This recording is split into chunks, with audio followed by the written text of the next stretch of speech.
delighted to introduce Dr. Gigi Johnson. The title of her presentation is Changing Ecosystems of Local and Creative Work in this Pandemic Era and Beyond. Dr. Gigi Johnson runs transformative programs, invests, advises, and produces multimedia on creativity and technology at the Maremel Institute.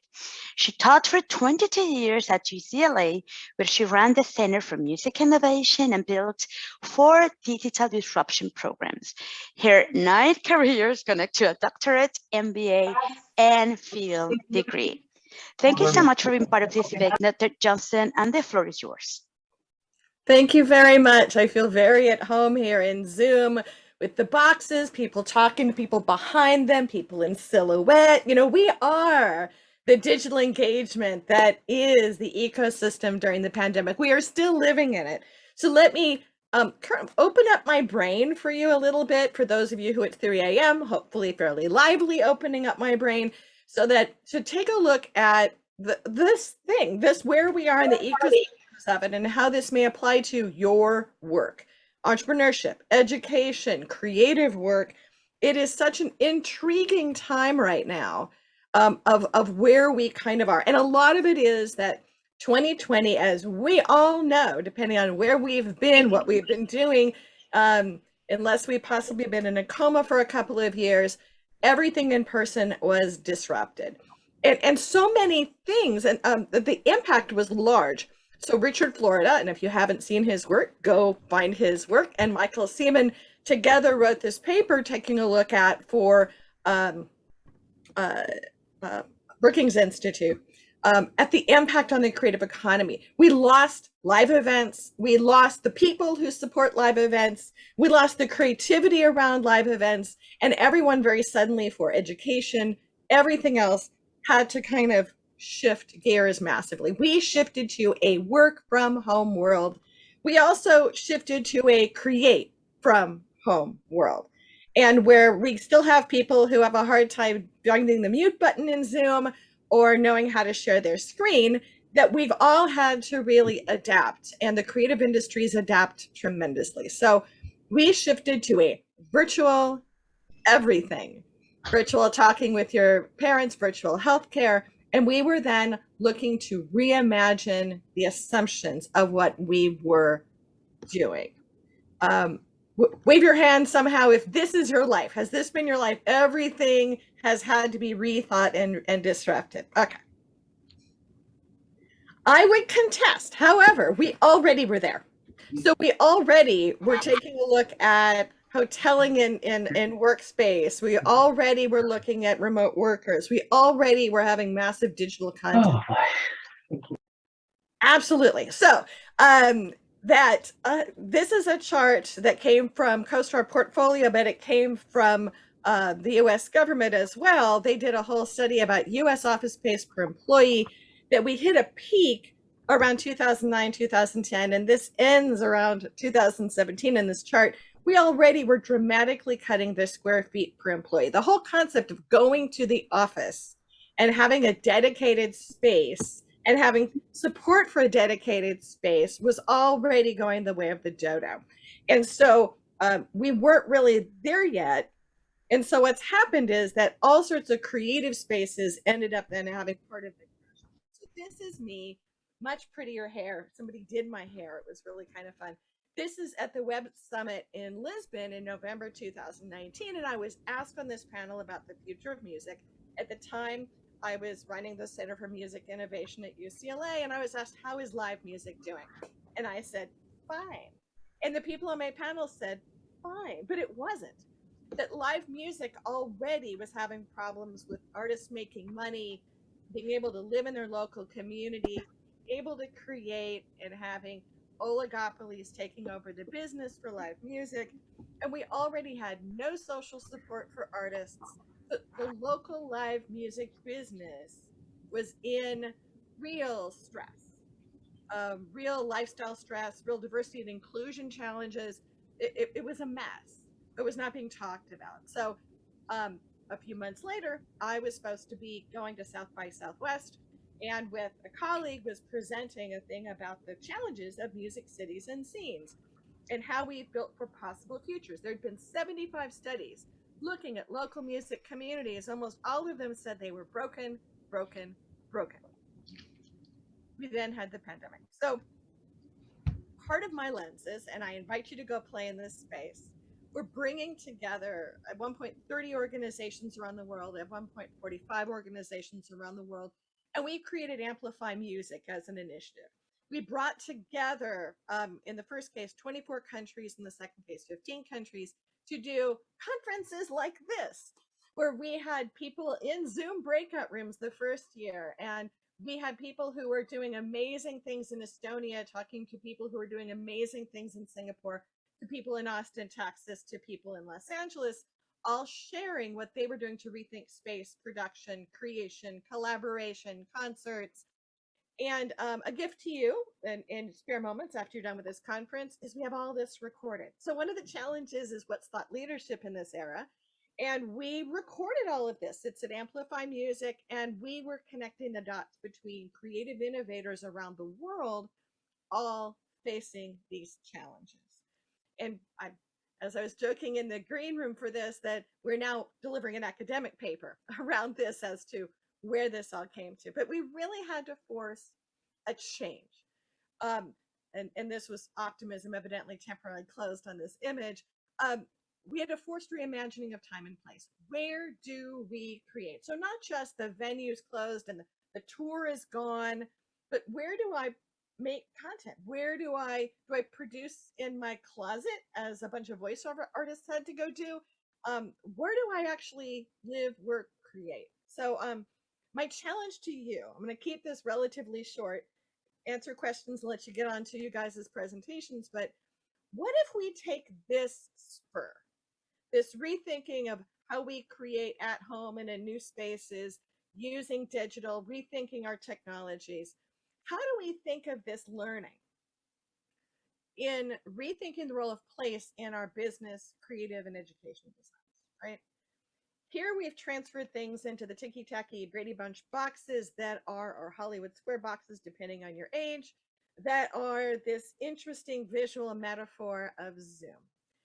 What do we do if we actually rethink what we can do? So let me sprinkle with fairy dust a little bit of, here's things that are different lenses that have come out of the pandemic. One is the where do we create? So this is a chart that is for Los Angeles, and it was by Film LA, on what was happening in terms of where people were attempting to shoot and create content in a Netflix era, where they were at a peak, I think 430 different English language productions being made by Netflix, that when we hit the pandemic had to go somewhere. And they turned almost any open space in Southern California into video production space. We had closed theaters, closed churches who were producing film and television. We now have that this is squirted all over the world with all sorts of new spaces coming from the pandemic to rethink, where do we create? We learned to create from home. We had professionals live streaming from their garages and from their outdoor patios, and we learned that they have really nice houses at times that we had massive envy about. There was a whole new service layer that came out, that companies began to drop ship equipment to professionals, to people on television shows, to advertising actors. There was a whole new thing of voiceover recordings all moved home. I'm a member of the Television Academy, and that whole group under the TV Academy, always learning, how do I produce from my closet? All the stuff I've been doing for voiceovers, for audiobooks. Musical instruments went through the roof, and they still are, that people began to create at home. And talking to the folks at CD Baby in India, they had a 600% increase in people creating and releasing independent songs. There's all new venues that have opened up in suburbs near people's homes, and the whole movement of creative education globally and remotely, and you guys are living the dream right now. And then, as for those of you who've seen The Mandalorian and other shows, we've now created AR wall and other things that we now don't need sets, that we can have it, we're producing in front of a gigantic screen. So all of these things have dramatically changed the way we create, and have spun out now as the pandemic has continue to resolve itself into some permanent changes in the business. Similarly, how do we gather? Concerts were put on in drive-throughs and in airports in many cities, that we needed the ability to rethink space. Religious organizations really had to struggle in thinking what they were doing and convening, and yet we had other venues that decided to then become churches to create the space for people who needed it. Central business districts are still struggling. So the concept of going somewhere after work for creative content is now moving into your backyard. Maybe not your backyard, but your hometown, with all new venues opening up. Tourism disrupted. What does that look like? Boom in streaming. 75,000 songs are being uploaded a day still into Spotify. Boom in gaming and live streaming, as well as virtual conferences like this, the new must-see TV. You have to be here to enjoy or watch the video when it's over. But what about real life spaces? Have we rethought what it takes to be a real life space? And part of it is, I think, a lot of the assumptions about what we had to have, that we needed an office space, that as a startup, we needed some place to convene, are gone. The hidden cost of having real estate as a cost of your structure, now you can question, do I need to have that? Do I need to be hiring people in every city I go into? And how do I rethink it? Pre-pandemic, we were thinking of gentrification. Now we're thinking of, what's kind of the density of where we work. And now we have ticking time bombs on mortgages that are not needed anymore. So where do we consume? You guys have probably spent time in in-game concerts now, maybe not. You guys are busy doing school. But there is a whole transformation of the where of where we have content. We're reimagining the place of gathering, of the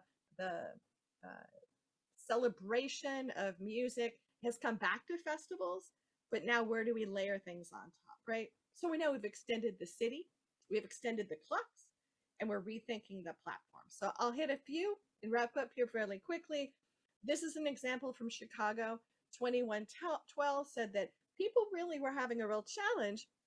And where do I have a creative company? They have a very large complex where you can come produce, create, podcast, learn, teach, and have gotten funding from all sorts of folks in the city to also create mental health programming and content. And there's entities like this in many cities around the world now who thought, do we need separate places to provide creative support? We've had the rethinking of real estate pre-pandemic. So Airbnb created liquidity in the home. Peerspace, you can rent space out. WeWork created snackable space that you can use.